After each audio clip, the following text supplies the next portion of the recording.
Yeah.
Good luck to me.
Divine spark from sacred dark, symbol of our holy intent, illuminate this hour.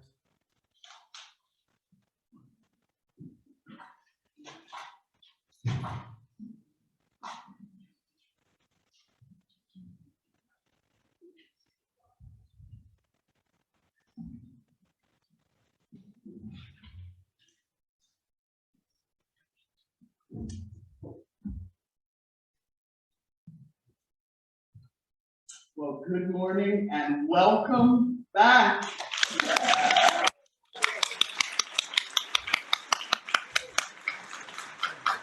That's the best sentence I've gotten to say in the past 19 months or so. I'm Reverend Amy Petrie Shaw. My pronouns are they, them, and theirs, and our church is built on the traditional territory of the indigenous Iowa people. Whenever you hear a land acknowledgement, please consider donating at least $1 to programs and services created by or supporting local indigenous people. And for those of you following along at home, please remember to keep your mics muted.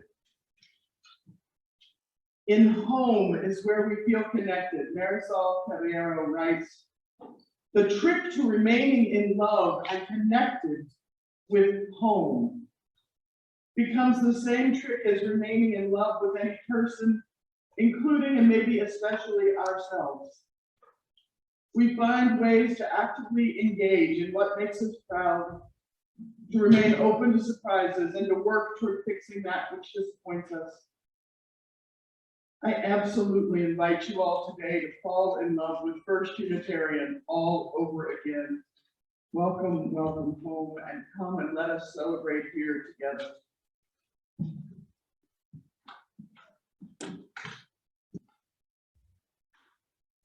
Good morning and welcome to the First Unitarian Church of Des Moines. I'm Heidi Levine. My pronouns are she, her, hers, and it is my great joy to be serving as celebrant this morning. No matter who you are or where you have come from, you are welcome here, whether or not you live in Des Moines or have ever physically been in our building. Whoever you are, we hope that here you find thoughts which challenge you, welcome which invites you into community, and people to accompany you as you journey. Families with young children and infants who bring the sounds of their joy and sadness and new and vibrant life are always welcome here. And at the rear of this auditorium, there is a wee worship space where families can sit and allow their little ones to play or move around more freely. When we sing the children's benediction, children who are here for the first time are encouraged to go with the other children for age-appropriate play, and childcare is always available for the youngest ones. Children over 12 are encouraged to remain in the auditorium throughout our service. Please take a moment to silence any electronic devices you may have with you. And if you are live tweeting, please use #UCPSM. Our gathering song this morning is number 151, I Wish I Knew How, verses 2 through 4. For those at home, the words will appear on your screen, and please remember to keep your mics muted.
We're going to be talking today about how good it is to come back to our community and about being excited to learn new things and use all the things we learned over our time away from one another.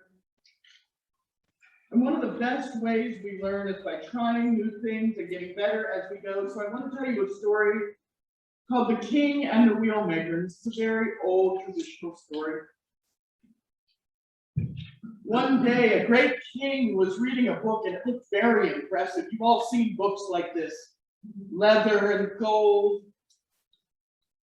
And a wheelmaker was working nearby, and he noticed the king never taking his nose out of the book, and he said, "Majesty, forgive me for asking, but what are you reading that is so amazing?" And the king said, "Oh, this is an amazing book by an incredible sage, a wise man. I am learning everything he could possibly teach me. This is no ordinary book." And the wheelmaker said, "Is this wise sage still alive?" And the king said, "Oh no, he's died." And the old wheelmaker said, "In that case, what you're reading is just kind of the leftovers." And the king was horribly insulted, and he said, "How dare you? How dare you?" And the wheelmaker said, I'm so sorry. I'm very humble. I don't know anything except how to make wheels. But let me tell you what I learned. When I make a wheel, the hole at the center is of supreme importance. It has to fit the axle exactly right. You know, if the hole's too big, the wheel just falls off. And if it's too tight, I can jam it on there, but it'll ride badly and it'll crack and break away. So one secret of my trade is exactly the right way to make the hole. And you only learn that by doing with your hands and seeing with your eyes. The other secret has to do with the roundness of the wheel. If I chip away at it too quick, I may be able to finish it in a short time, but the wheel won't be perfectly round, so it'll lump and bump and break apart. On the other hand, I can do this very, very slowly and carefully. It could take me months and it would be perfect. And you would die of old age before I got you all the wheels you ordered. So in order to create the best wheels in a timely manner, I chisel not too fast and not too slow. And I learned this with the work of my hands and the sight of my eyes. Seeing that he had the king's full attention, he said, "I can write you a book. I can teach you the mechanics. It's quite easy to make something like a wheel. But what I can't give you is the feeling in my hands and the sight of my eyes that I've earned through years of making wheels. You know, Your Majesty, that sage and wise man, he could write that book because he earned it. He was there for all the wisdom. But it's impossible for you to understand it in the same way just by reading." And the king was stunned at the wisdom of this humble man, and he put the book down. Because he learned an important lesson that day. Doing things really well means you just keep trying. You just keep doing them until you get good, and then you try to get better. It's all about the community, working together, doing the things. We'll make mistakes, we'll break things, we'll patch them up, and we'll try again. Because it's all in what we do with our hands and see with our eyes, and that's how we learn. Thank you for listening to my story. We're going to have a quick spotlight now from the RE committee. Sarah, if you'd like to come up and share.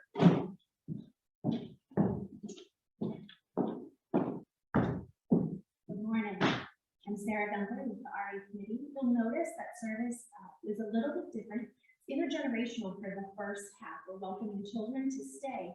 After that, they will be sung out to play outside. So if you're going to have your children join us, please make sure they are dressed weather appropriate.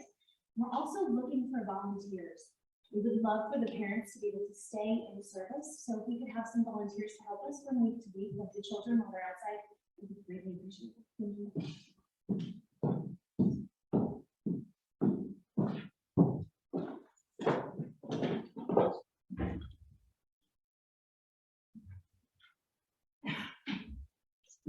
Our offering words today are done with my normal gravity. A frantic mother was rushing to buy medicine and get home to her sick little girl. When Mom came back to her car, she was horrified to find she had locked her keys in the car just as it was starting to rain. She ran inside to get help from the employees, but none of them seemed to know or care what to do. They handed her a coat hanger and said, good luck with that. So she ran back to the car and tried and tried. Her little girl started to text her and then to call, Mom, I need you. Out of desperation, she said, look, universe, spirit of life, God, whoever, do something. Suddenly, an old pickup pulled up, rattled, had horrible sound. A tough-looking guy was driving, and she waved her arms at him, and he bowed his head and sighed, but he stopped, and he got out. He looked even more scary up close, and she said, sir, please, could you help me? My keys are locked in the car, my baby's homesick. He sighed again, but he took the coat hanger, and within 30 seconds, he popped the lock. The mother grabbed him in a tight hug and said, you are such a nice man, thank you. And he pushed her away and he said, look, lady, I'm not a nice man. I actually just escaped from jail. I steal cars for a living. And without any hesitation, the woman looked up and said, wow, this religion stuff really works. You set me a professional. Now, given that there are no professional pickpockets that I was able to hire for this week, the morning offering will now be given and received. And for those giving digitally, we may have the link in the chat, but if we don't, you can go to our website, go to the Give button, click it, it'll take you right there. One half of our plate goes to our internal social justice programs, and one half to our faith and action partners, Knock and Drop and Just Voices.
Thank you so much for all of the gifts that you bring to this community. We're going to do just a moment or two of meditation now. So I'd ask, if you would, sit comfortably wherever you are sitting. Put your hands on your lap or on your knees, whatever works for you. Close your eyes if you like. Sit up nice and tall so that your spine is as straight as it can be, as long as it's comfortable. Sit forward toward the edge of your chair. Relax your mind, come fully into your body. Put the weight evenly on your feet or the bones of your butt.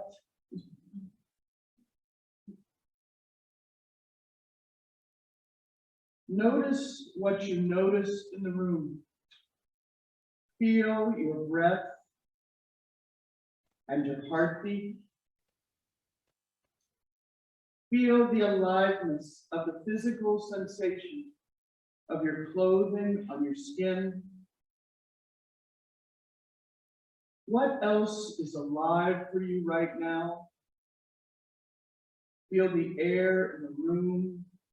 Feel the floor under your feet. Moving systemically from your feet to your head, notice where you are tense, where you are holding stress, where you are numb.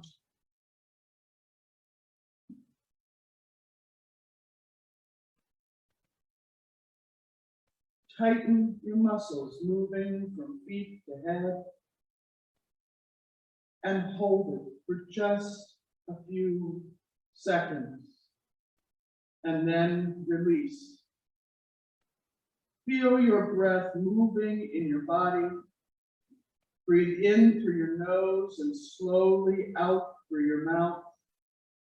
Breathe in deeply and hold. And breathe out. And feel yourself relax. Breathe in and tighten your muscles. Breathe out and feel yourself relax. Breathe in. Breathe out. And breathe. As we come back to ourselves slowly, I ask that you take one more deep breath and help us to sing the children under 12 out to supervised play and community building. Children 12 and older are invited to remain with us in the service.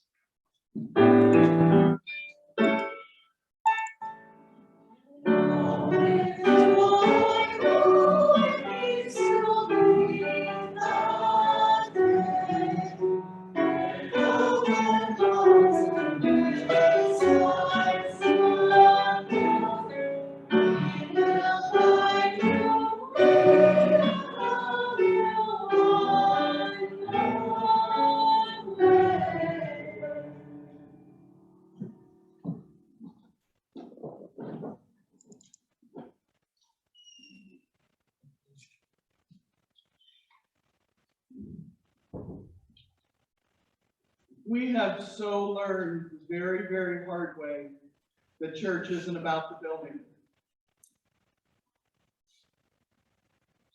It's about the community. But there is an amazing joy about coming back to a place that is our place and being here together. We're a community of human hands and hearts. And it's so much easier to be that when we can see one another. We share our laughter and our tears. We bear witness and we minister to one another in the good times and the bad. This week we have a couple of joys and sorrows mingled together. We'd like to thank Carolyn Spencer for her years of commitment and hard work in being the contact for the choir minister. Carolyn, we cannot thank you enough. Could we please have a round of applause?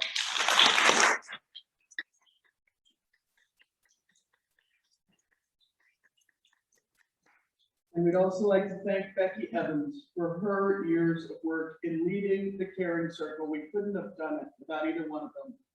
So a round of applause for Becky.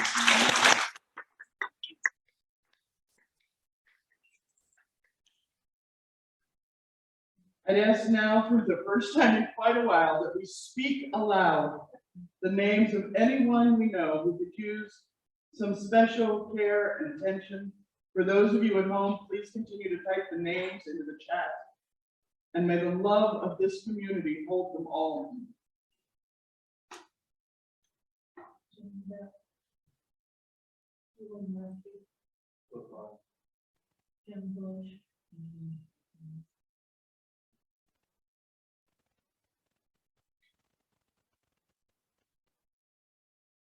We hold deeply in our hearts today Julie Murphy and her family.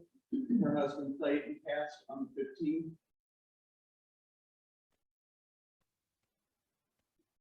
May the light of our community shine on all the broken places of the world.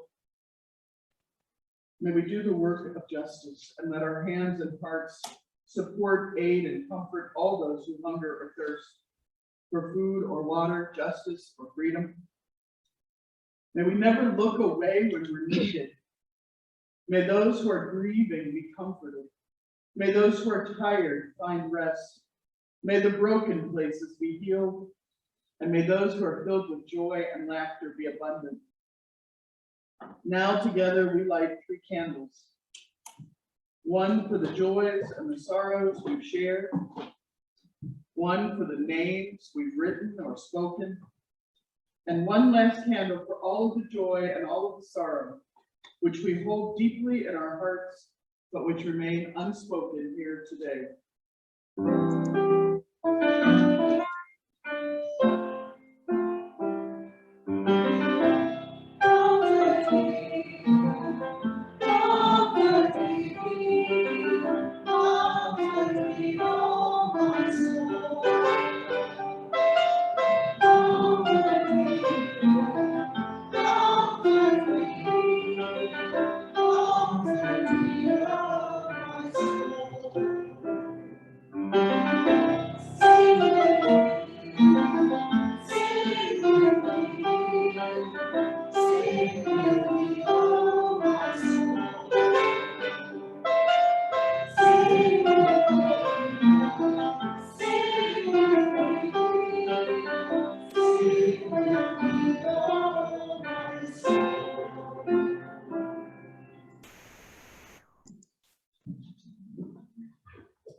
As we come back here together, the world is a different place from what it was in 2019.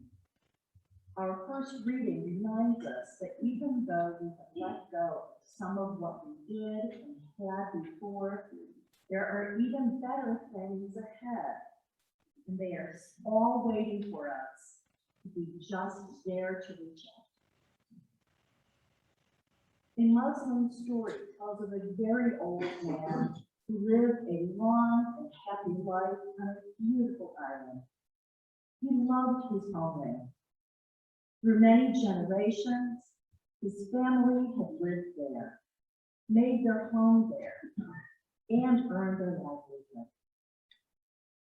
When he realized he was reaching the end of his life, he asked his sons to take him outside one last time. He knelt down and gathered a handful of island soil, which he clutched tightly in his narrow hands. Soon afterward, he died. Upon arriving at heaven's gates, the angels greeted him. When he tried to cross the threshold, however, he was unable.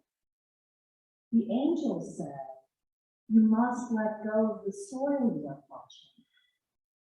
The old man said he could never do that. "This," he said, "is my native soil, the earth of my beloved island home." So the man wandered alone outside the gate. After a few years, the angels brought the man a taste of the heavenly banquet, trying to entice him to come in. He wanted to join them, but he was still unable to let go of the soil he was grasping. Again, they left him. After still more years, angels returned, this time with the old man's granddaughter, who had grown old and died herself. She was thrilled to see her grandfather. "Oh, granddad who said, "I'm so happy you are here. Please come and join us in the heavenly kingdom. We love you so much and want you with us all eternity." The old man was so overwhelmed to see his granddaughter that he completely forgot himself. In his joy, he flung out his arms to embrace her. As he did, the soil slipped right through his hands. And as he passed through the gate, he saw the whole of his beloved island waiting for him.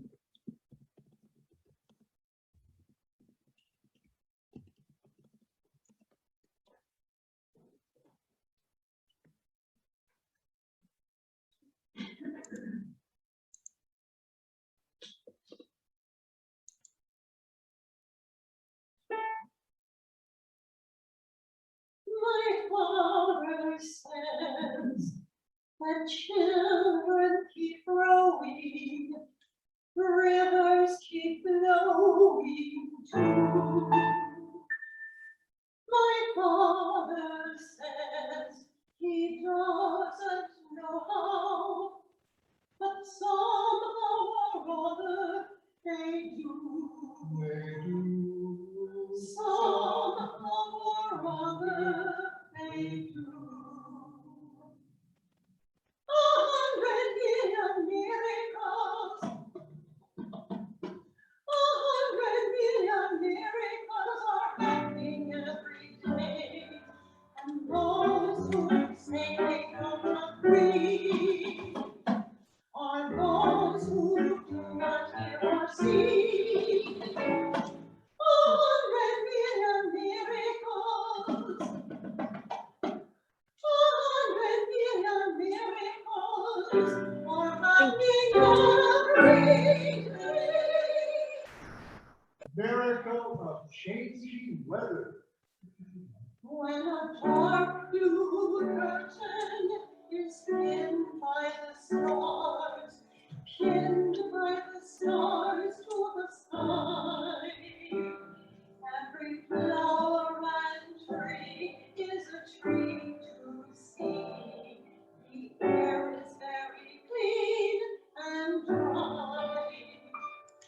And the wind comes blowing the winds all away. Tonight is confused and upset.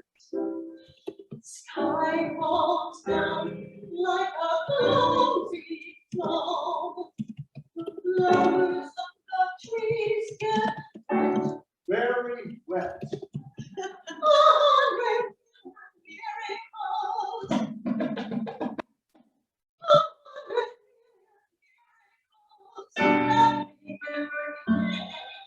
and then all in children's face, the pins are put like magic days. 100 million miracles.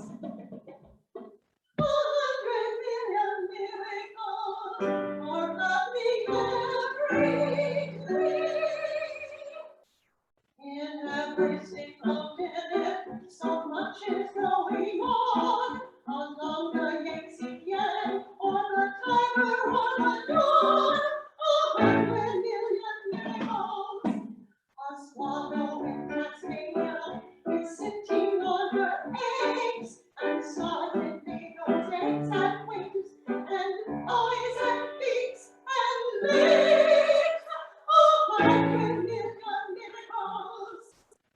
A little girl in Chunky, just 30 inches tall, decides that she will try to walk and nearly doesn't fall. 100 million miracles. 100 million miracles. 100 million miracles. 100 million miracles are happening every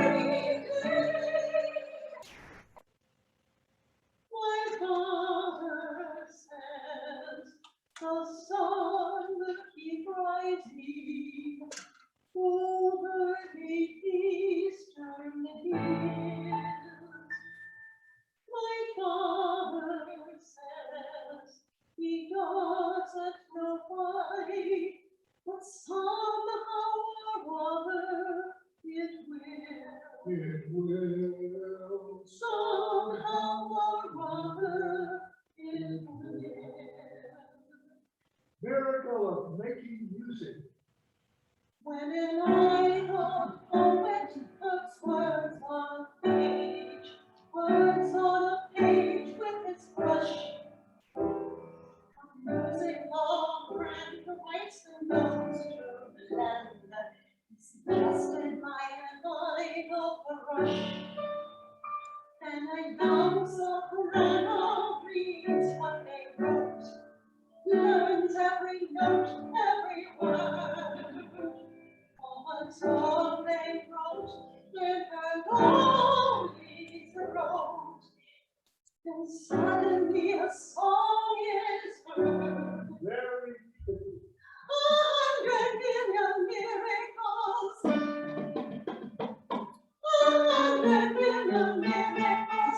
100 million miracles. 100 million miracles.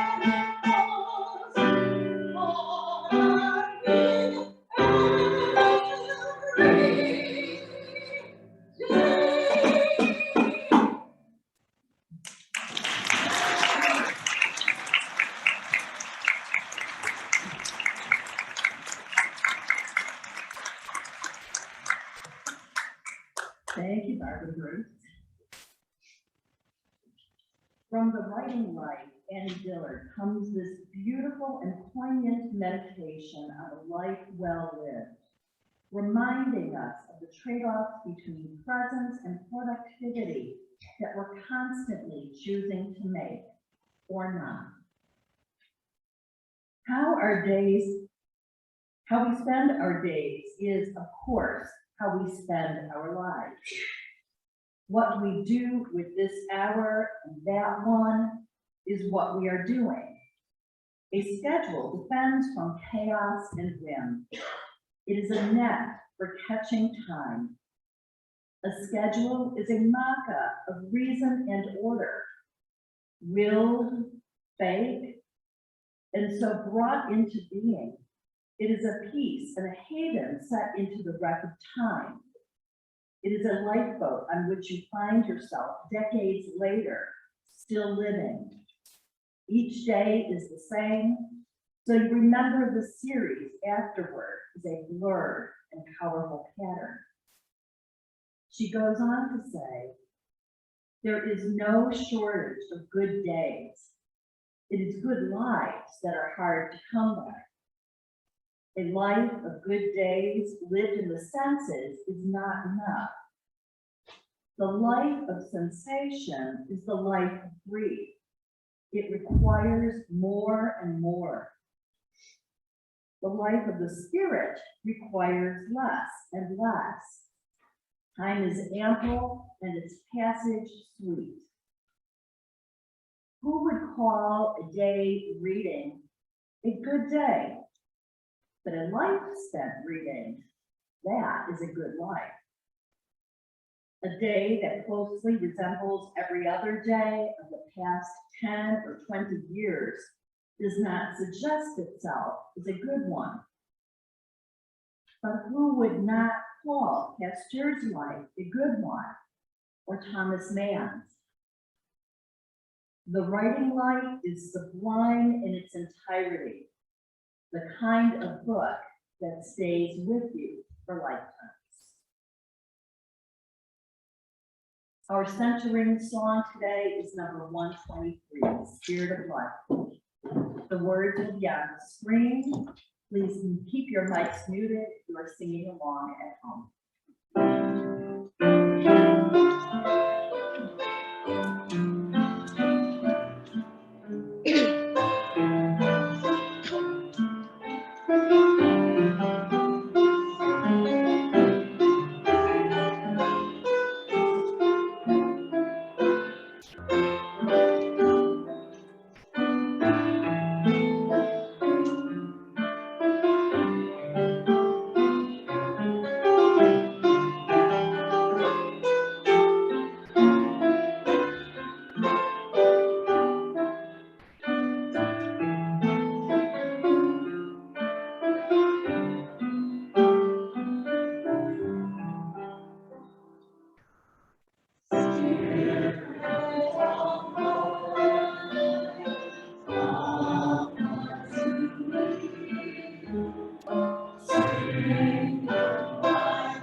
It's been 602 days since the last time I preached from this pulpit. It's been 585 days since we closed the church building, you know, just for a month or two until this whole pandemic thing is over. Wow. And 100 million miracles of faith and love and hard work later, and we're still here.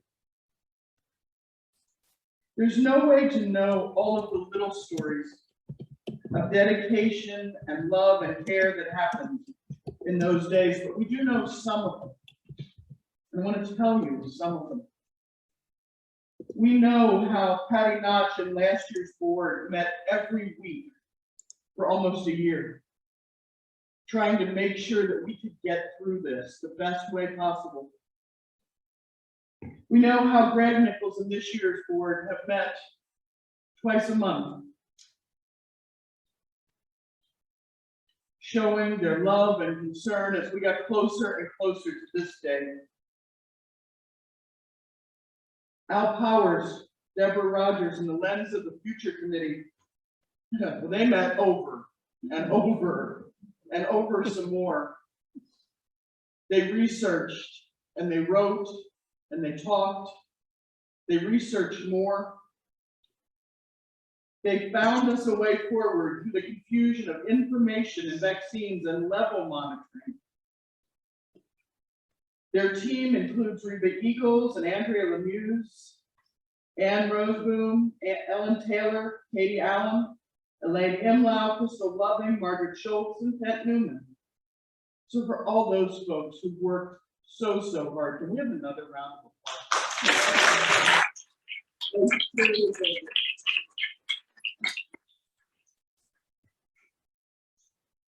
During that same 585 days, Barb Royal and Deidre Fudge worked with Carrie Lee, our communications director, and they made sure we had a whole new website. You have no idea. They were guilty of hundreds of hours of work and editing. We weren't here, but the community kept going. People stopped by to clean up the yard and the woods. Others checked in on the building. We helped each other to use Zoom. Membership committee reached out to new members that we'd never met or seen who hadn't even been in the building. Leadership worked to figure out how to go forward. And here we are. Like that wheel maker in the children's chapel story, our hands and our hearts have learned how to do the work of being a church in all new ways. We pulled ourselves up the mountain here to this peak because our hands knew what to do, and so many worked so hard. And we learned so much, even though I sure as heck didn't want to learn most of what I learned, and I'm sure most of you didn't either. But my goodness, did we learn. And now we're on the edge of an amazing chance. The old man this morning held on to that handful of dirt, never realizing that in order to keep this memento of his community, he was just depriving himself of the actual community. That dirt, that ghost of what was, held him back as surely as if he'd been chained outside. The dirt wasn't actually important. It was the community that mattered. All he had to do was let go. And he could have had his whole community back, but he was afraid. Annie Dillard wrote, how we spend our lives is of course how we spend our days is of course how we spend our lives. What we do with this hour and that one is what we're doing.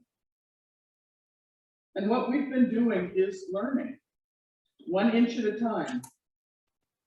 The world changed around us and we learned to cope.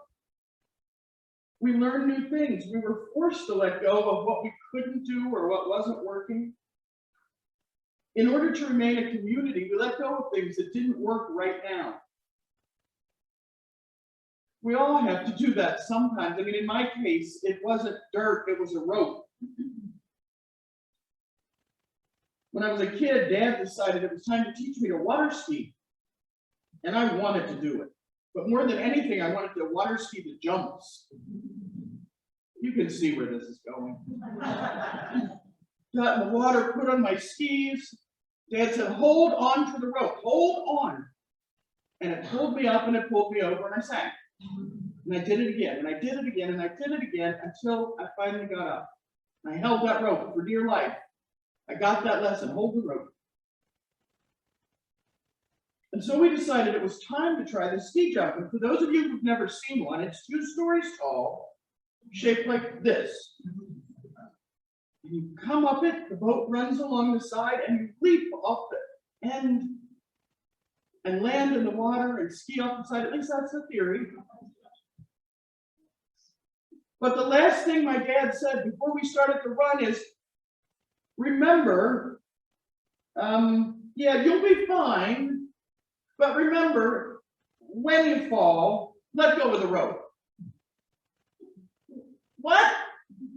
What do you mean, well, it was too late. The boat was already starting. I swung out, started up, and I made it 4 feet up that ramp before I hit every inch of my body, met an inch of that ramp. And I held on to that rope for all I was worth. Straight up, 25 feet of a giant cheese grater made of rubber. And when I got to the end, I dropped off like the world's loudest and largest screaming fishing weight. And Dad fished me out and he said, why didn't you let go of the rope? And all I could tell him is, but I'm supposed to hold on to the rope. That's what I learned. I couldn't change. I was scared. So I did what I learned first. I held on to the rope. Even though I knew it was going to hurt me, I held on to the rope. Too scared to let go. There are all kinds of ropes in our lives. Good ones, made out of love and our children and our partners, jobs we adore, churches we want to be at. Ropes made of the way we do things. A lot of our ropes got messed up this past few years. They got cut and mangled and knotted. Some ropes are actually changed. They get forged link by link. Clubs, churches, jobs that lead to other jobs, organizations, hobbies. Again, some are great and some not so much. Some we need, some we don't. It may be years later, but we're still chained to who we were. Writer Stephen King does a lovely piece about this. He said in an interview, you take any group who went to high school together, and at their reunion, after a few drinks, they all revert to type. So the guy who was the class clown and went on to become a Franciscan, he is still telling jokes, he's hysterical. The brilliant, gifted student who grew up to work at McDonald's, he's talking about quantum theory. The football player who hasn't touched a ball in 30 years, he's telling stories about his last touchdown. We aren't there anymore, but we're still connected to there. We retreat to there. Like Bob Marley's Ghost in Christmas Carol, we wear the chains we forge in life for good or bad. They're the ghosts of us. Images of the people we were at different points. They're the ghosts of our organizations. Some ropes are just like that handful of dirt. They're things we hold on to even when they keep us from what we really want. Now, we do a pretty good job in general of letting go of the ropes we don't need. We stopped wearing our high school class ring. If we were once an English major and ended up being an engineer, we tell people we're an engineer. We're still not stuck on being an English major. Jesuit priest Ignatius Loyola said, "Give me a child until he's 7 and I'll give you the man." Well, yes and no. At 7, some of us still thought we were going to be Superman. At 7, we had to be stopped from walking into traffic and licking paste. We're not that great by 7.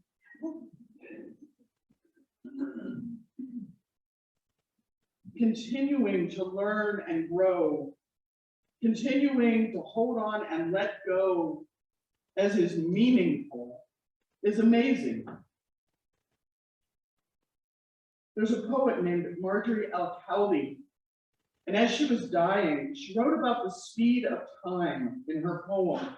The poem's called On Borrowed Time. Marjorie L. E.L. Cowley, K-A-D-I.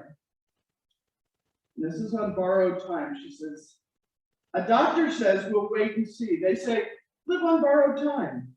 Borrowed from what, I want to ask? Well, from times I wished for it to speed.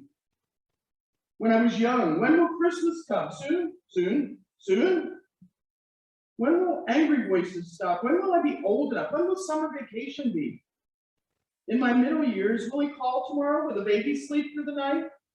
When will the kids stop coughing? When will the house be clean? When will all the meats be cooked? When will we hear about the job? When will retirement be here? As I grow old, when will I ever fall asleep? When will the aches and pains stop? When will the family call me? When will the world's bad news abate? And now there's only now, time's an iridescent bubble, fragile, floating out of my reach. It can't be borrowed or kept, only lived and looked at with love. The time of 585 days has moved past us, for good or bad, slow or fast. Its iridescent bubble has broken, and now we are here. And we have an amazing opportunity to exercise our ghosts, to put down any handfuls of dirt, to let go of ropes that don't suit us and hang on to the ones that do. What things were we forced to change that we found out were good?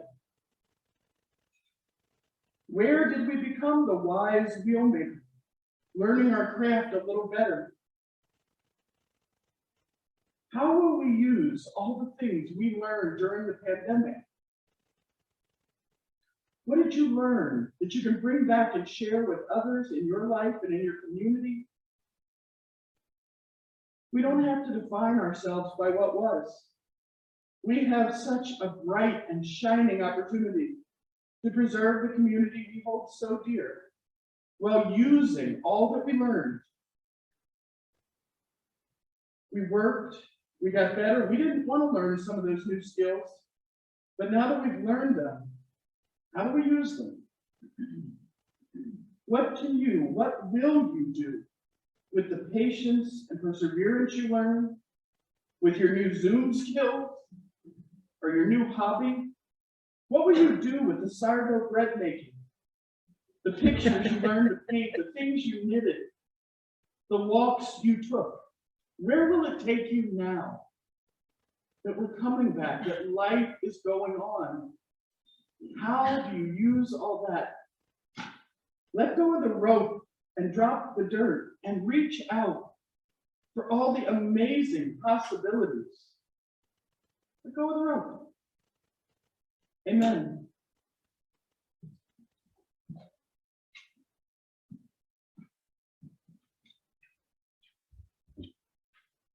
We extinguish this chalice, and we carry the flame onward in our hearts to burn away the things we no longer need, and to illuminate the world as we joyfully rebuild community and learn to shape our future.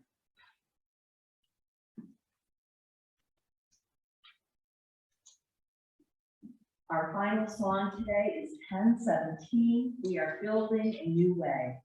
The words will be on the screen. Please keep your mics at home muted if you're singing along with it.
Go into the world free from anything that might hold you back from experiencing and enjoying all the wonderful possibilities waiting for you.